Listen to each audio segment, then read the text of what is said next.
Zone Arctique, la capsule d'actualité du Grand Nord canadien avec Nelly Guidici.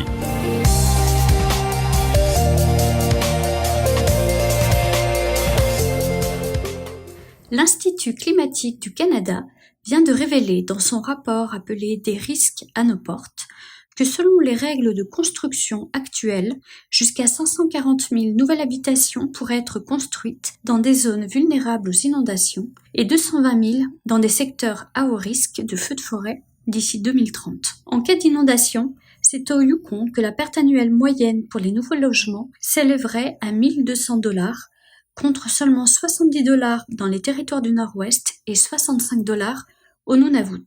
Pour Ryan Ness, directeur de l'adaptation à l'Institut climatique du Canada et chercheur principal de cette étude, cette différence de coût s'explique par la prévision de construction de nouveaux logements dans des zones à risque. À Whitehorse, plus de logements seront construits dans des zones vulnérables aux inondations qu'au territoire du Nord-Ouest et au Nunavut. En cas de feu de forêt, le Yukon et les territoires du Nord-Ouest sont les deux territoires où les pertes annuelles moyennes par habitation sont les plus élevées. Elles s'élèvent à 1 100 $ au Yukon et 530 $ au territoire du Nord-Ouest, contre 200 $ en Colombie-Britannique. Ce rapport tire donc la sonnette d'alarme, car si les pratiques de planification actuelles restent en l'état, les constructions de nouvelles habitations sans considération pour les risques d'inondation et de feux de forêt, dont le nombre et l'intensité vont augmenter à cause des changements climatiques, se solderont par un nombre croissant de logements situés dans des zones à risque.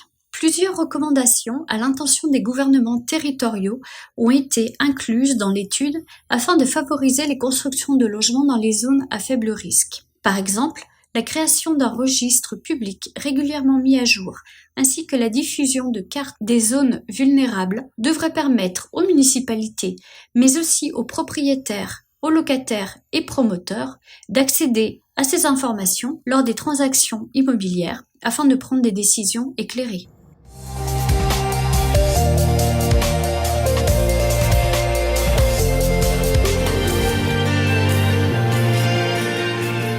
C'était Zone Arctique, la capsule d'information du Grand Nord canadien avec Nelly Guidici.